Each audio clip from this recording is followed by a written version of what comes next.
In the last video, I showed you how to simply add a muzzle flash to your footage. Now we're going to go a little bit more advanced, and I'm going to show you how to relight certain areas of the screen to make it look like the muzzle flash is actually affecting the scenery.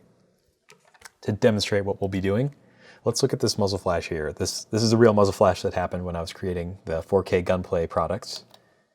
And let's see how it lights up my arms and the gun there. You can see it's definitely having an effect. However, it's not completely brightening everything. It's really brightening the fronts of my hands because those are very close to the muzzle flash, and the outside of my arm is also getting bright as well. The parts that aren't getting any brighter are the back of my hand, which is blocked by the fronts of my fingers, and the inside of my arm here that's blocked by my hands and by the gun. I'll toggle back and forth so you can see. So that's the principle that we're going to be going off when we're artificially relighting our scene here to make it look like the muzzle flash is actually happening. First thing we want to do, let's duplicate the scene.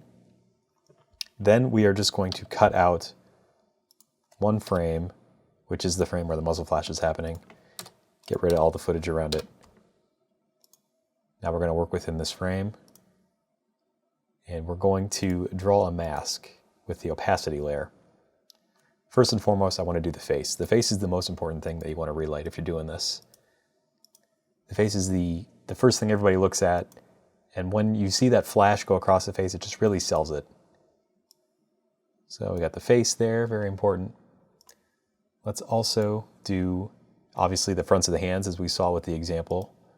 Do the fronts of his hands. I'll do his front of his forearm here. Then I'm also going to do this wall here. The only reason I am doing the wall is because it's so close in proximity to where the gun is and where the muzzle and the muzzle flash is going off. If this wall was not here, I wouldn't just draw a circle around it, because I want the flash will actually affect things in proximity close to it. So now that we have these two masks, let's feather them out. Do about like a 30 feather, maybe 25. So we've got our masks here now. Then I'm going to look up for a curve layer in the effects panel. Put that over top the footage. Then I'm going to try and turn up the midtones and really the darkness areas. I'm going to kind of leave the highlights areas, leave those alone because muzzle flash doesn't have a ton of effect on those. Really just pulling up the dark areas. Don't want to go too far because then the image breaks down. Looks like that. Oh, looks really bad. So right about there. Let's toggle between the two so you can see the difference.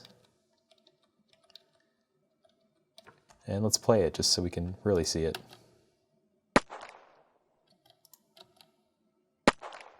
There we go. I think that looks pretty good. About a minute of work and it really sells it. I'm just replaying it a couple times because sometimes on replay it doesn't show up.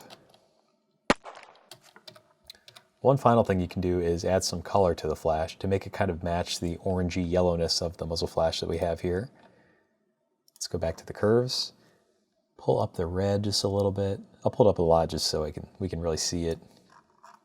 Then we'll pull down the blue so we get some more yellowiness to it. Now I'm going to pull everything back so it looks a little bit more normal.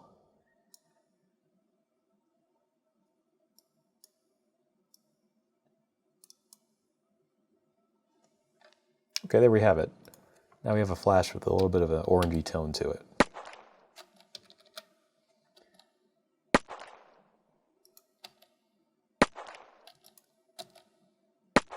So there you go. If you want to really layer it and sell your muzzle flash, I would definitely encourage having a duplicate layer with some light going across the areas that are close to where the flash is happening, and especially the face.